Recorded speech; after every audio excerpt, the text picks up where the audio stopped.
What do we do when we see discrepancies in the text, or what seem to be discrepancies in the text? What do we do with those? What do they mean?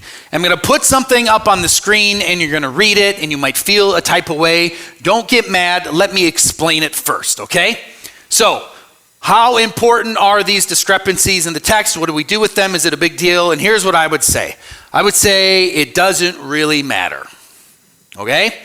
It doesn't really matter. I'm not saying it doesn't matter. I'm saying when we see these discrepancies in the text, it's not as important as you might think it is.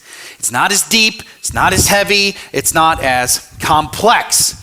Again, I'm not saying that it doesn't matter at all. It doesn't really matter. And it doesn't really matter because it's not the main reason. The details, the order, the chronology of things isn't the main reason that these, particularly in the Gospels, and this is where we see things, what might appear to be discrepancies take place, is in the Gospels, amongst the Gospel writers. But the main reason we see these stories, these accounts, the main reason that Matthew recorded these things, and Mark and Luke and John recorded what they recorded, was to show and demonstrate something. And what they were trying to demonstrate, what they were trying to show, what they were trying to prove is this, that Jesus did miracles. That's the main point.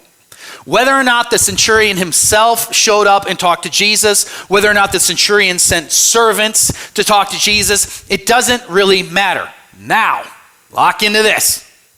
I'm not saying that the details can't be insightful. They can be insightful. I'm not saying that we shouldn't look into them. You can look into them. But don't get bogged down or perhaps sucked into the narrative that all of a sudden Scripture contradicts itself. Because that's what happens sometimes. Is we'll go, okay, well, Scripture is contradicting itself. You know, this writer said that the centurion showed up. The other writer said that the centurion sent servants. Well, which one is right? And if they have different accounts of those things, well, then can any of the Bible be trusted? And it winds up being this vortex that can suck you in. The discrepancies don't matter as much as you think they do. You might be thinking, okay, well, then why do they exist? Why are there discrepancies? And the answer is pretty simple. Because they're different writers. And one of the beautiful things that God did, right? All Scripture is God breathed. This is what Paul tells Timothy. So the Spirit of God breathes life into these authors, Matthew, Mark, Luke, John. He breathes life into them. He inspires their word, but then he allows their writing style to come through. They're different points of view.